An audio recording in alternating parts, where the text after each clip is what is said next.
Bonjour, bienvenue à LVA TV. Nous sommes ce matin en compagnie de Martin Plourde. Bonjour Martin. Bonjour. Responsable des serres du Phénix à Rimouski. Martin s'est fait connaître sur les réseaux sociaux récemment parce qu'il a publié d'abord dans le journal Le Mouton Noir une lettre adressée à Marcel Grelot qui a été reprise par la suite sur les réseaux sociaux. Donc vous avez fait savoir, Martin, à Marcel Grelot, par le biais des médias, que vous aviez une interrogation. Vous ne vouliez pas payer votre cotisation, sauf si vous aviez un échange avec Marcel Grelot sur différents sujets liés à l'agriculture. Est-ce que Marcel Grelot vous a rencontré depuis le message que vous avez envoyé? Il n'y a pas eu de rencontre encore. Par contre, j'ai reçu un message de l'UPA via les producteurs en serre du Québec Ok, une première réponse. qui m'invite à revoir ma production, de me diriger plutôt vers la production de cannabis. Ah, Donc c'est une idée comme une autre.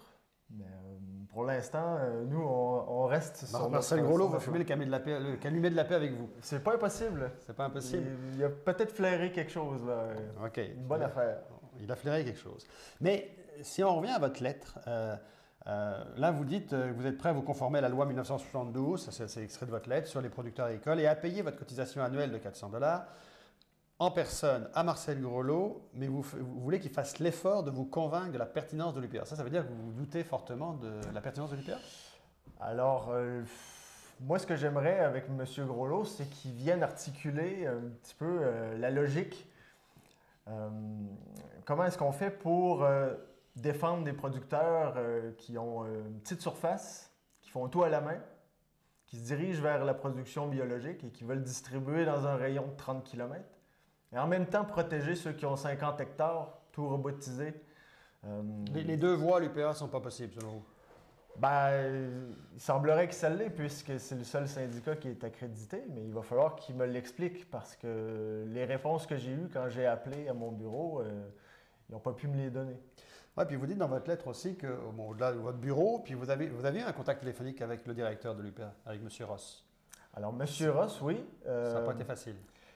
Alors, c'était particulier parce que j'ai rejoint M. Ross suite à plusieurs transferts.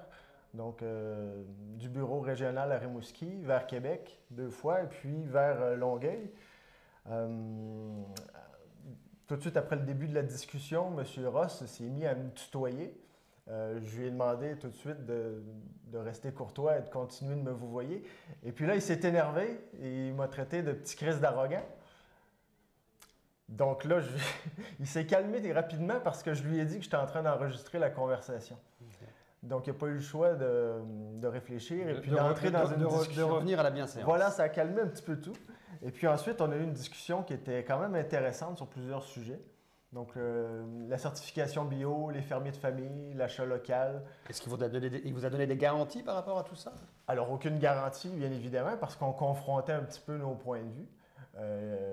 Il a répété les grandes lignes un petit peu de l'UPA qui sont en porte-à-faux avec les valeurs qu'on porte au Serre du Phénix. Donc voilà pourquoi est-ce que je retiens mon chèque jusqu'à temps que M. Groslo fasse l'effort. Et puis en plus, c'est même pas un effort puisqu'il a déjà accepté la rencontre. Donc moi, j'attends sa date. Puis, mais est-ce que vous avez, parce que là je comprends que vous avez une vision qui semble être en contre-pied de l'UPA, possiblement plus proche de celle de l'Union paysanne, de ce que je peux en comprendre.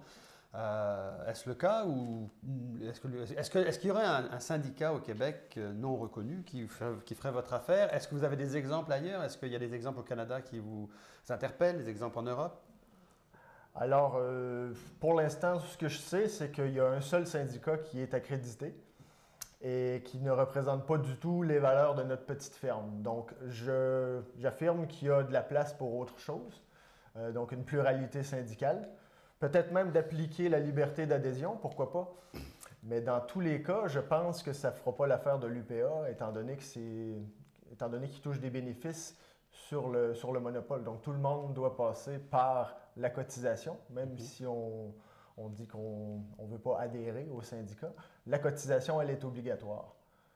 Donc, vous apportez aussi un sujet dans votre lettre, parce qu'il y a plusieurs points, il y a 6 ou 7 points de mémoire en fait dans votre lettre, puis il y en a un où vous revenez en fait sur l'autonomie alimentaire, l'autosuffisance, en fait vous rappelez des chiffres, 80% dans les années 85, 30% en 2013, Ça m'a rappelé en fait ce que Jean Garon écrivait dans les mémoires qu'il a écrits et qu'on a coédité, où effectivement ce sont des chiffres que Jean Garon avait soulevés. Et vous mettez en cause tous les traités de libre-échange à travers ça. Donc on sait que l'UPA est quand même défenseur des traités de libre-échange dans son ensemble, du moins assiste à plusieurs séances internationales dans lesquelles ils prennent part pour essayer possiblement de protéger encore le territoire, mais d'embarquer en fait les productions du Québec et du Canada dans cette globalisation. Vous semblez être complètement contre ce projet de globalisation des marchés? Ben, comment faire pour... Parce que c'est un pan de l'économie du Québec aussi, ça. Tout à fait, mais comment faire pour articuler ça? C'est-à-dire de promouvoir le libre-échange à outrance et aussi de protéger les agriculteurs du Québec. Moi, je pose la question, à qui est-ce que ça profite, dans le fond? Donc, on est passé d'une presque autonomie alimentaire vers une exportation, et puis l'exportation va de fait avec l'importation. On a produit 500 000 tonnes de porc en 2015. Et qu'est-ce que ça mange du porc? Ça mange du maïs. Donc, forcément, cette logique-là de toujours plus gros... Vous avez une vision, en fait, de promouvoir une agriculture de ce genre qui serait une agriculture plus régionale, en fait. Une agriculture qui va desservir votre secteur, le bas du fleuve, par exemple. Ben, par exemple, pour mon cas personnel, je suis dans le bas du fleuve. Au Québec, c'est pas les terres qui manquent, c'est pas l'expertise qui manque. Et oui, je prône un retour à une ferme familiale. Tout à fait. Je pense que ferme familiale, c'est un mot un peu galvaudé par beaucoup de gens parce qu'en fait, certains vont vous dire des grosses fermes laitières de 800 vaches, de 1500 vaches, ça peut être des fermes familiales s'ils appartiennent à la famille. En fait, non, ferme familiale, ça peut être aussi quelque chose de gros. Oui, mais la famille, c'est un terme, on peut lui donner le sens qu'on veut. Alors, ce que j'entends par ferme familiale, c'est des petites entreprises, donc des entreprises qui sont limitées dans l'espace et aussi dans leurs ambitions. Dans leurs ambitions. Voilà. Vous mettez le doigt dans une question, notamment sur la question 5 de mémoire dans votre lettre, c'est ce que j'ai pris comme note. Là, vous parlez de la financière agricole et vous dites la financière agricole qui, sous les recommandations de l'UPA, se voit octroyer par le gouvernement du Québec un budget annuel de plus de 600 millions de dollars pour favoriser notamment le démarrage d'entreprises, mais vous doutez dans cet aspect de votre lettre que l'UPA dirige l'argent à la bonne place.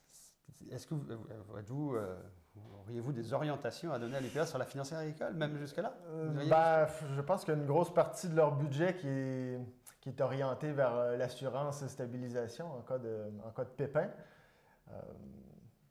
Moi, j'ai l'intuition que la meilleure assurance stabilisation, c'est dans la petite surface. Donc, oui, une idée que je pourrais avoir, ce serait justement d'orienter des budgets pour financer des petites fermes. Donc, on est combien d'habitants au Québec? On est 8,4 millions à peu près. Nous, notre petite ferme, on est 4 employés. On dessert à peu près une centaine de personnes. Donc, le calcul est facile à faire. Ben oui, on investit pour 80 000 fermes, ça fait à peine 2 milliards. On crée 320 000 emplois. Moi, c'est une idée que je pourrais avoir comme ça, puis on reprend la main sur notre alimentation, sur notre agriculture. Mais avez-vous espoir que, dans le cadre de sa structure, que l'UPA entende ce discours? Il y a un peu il y a l'Union paysanne qui est un peu dans un discours inverse de l'UPA, puis qui veut drainer vers lui des producteurs. Il y a quand même des organisations comme l'AKP qui, elle, essaie de travailler au sein de l'UPA. Est-ce que vous avez espoir qu'au sein de l'UPA, cette voix différente puisse s'exprimer, ou vous dites non, il ne va rien entendre? Je ne vois pas pourquoi, en fait, ils changeraient une recette qui est aussi payante pour eux. Pour l'instant, je pense qu'ils ont le feu vert du gouvernement, ils ont les mains libres. Puis ils ont la loi. Ils ont la loi avec eux, c'est certain. Ils ont la loi avec eux. Sur un sujet d'actualité, je ne sais pas si vous avez un avis, mais en fait, les producteurs qu'on rencontre en ce moment ont pas mal d'avis sur la gouvernance en agriculture. Ce que vous dites sur l'UPA fait partie de la gouvernance en agriculture, mais le sujet vraiment d'actualité, c'est le sérum. C'est le congédiement de Louis Robert, un agronome reconnu au MAPAC depuis 32 ans, qui perd son poste parce qu'il a divulgué, il l'a reconnu, il a divulgué de l'information à des médias. Puis là, la question qui se pose par plusieurs, c'est est-ce que la gouvernance de centres de recherche comme le sérum est vraiment autonome? Est-ce que les compagnies sont derrière? Est-ce que l'UPA est derrière? Est-ce que le MAPAC contrôle l'information d'intérêt public? Vous, en tant que producteur, vous voyez ça, vous êtes sur le terrain, vous voyez ça se passer dans les médias généralistes maintenant. On parle d'agriculture, pas forcément pour la bonne chose. Vous avez quelle lecture de tout ça? Alors, je pense que la le réflexe naturel qu'on a, c'est de chercher un responsable. Et je pense qu'on fait fausse route en voulant désigner quelqu'un comme M. Lamontagne, le ministre Lamontagne, ou M. Legault, ou même M. Groslot. Je pense que ces gens-là sont en poste et sont au service de l'industrie.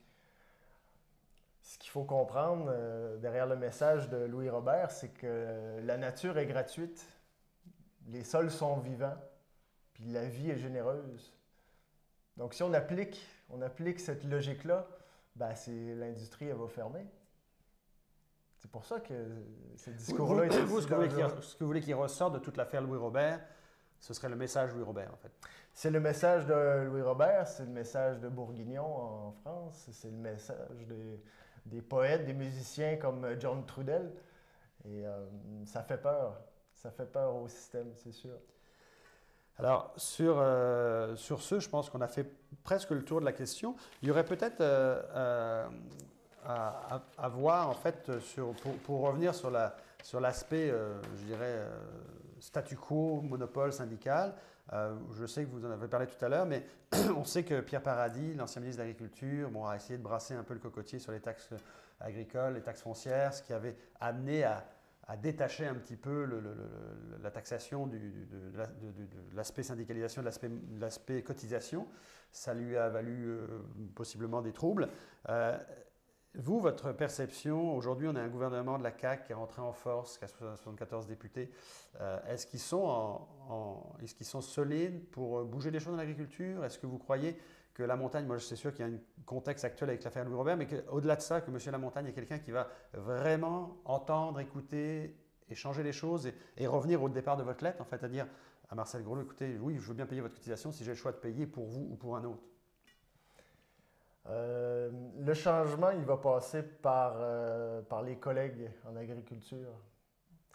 Quand ils vont se rendre compte que les gens, comme les gens que M. Charles-Félix Ross représente, méprisent leur travail, méprisent leur mode de vie, quand ils vont se rendre compte que c'est possible de briser leur chaîne, ben là, ça va vraiment être le basculement dans notre système agricole et dans notre façon de se nourrir. Je pense que les gouvernements passent, mais les paysans, eux, vont rester. Monsieur Plourde, on vous remercie beaucoup d'avoir fait la route depuis Rimouski pour venir nous rencontrer à Québec. Ça fait plaisir. Bonne journée. Bonne journée.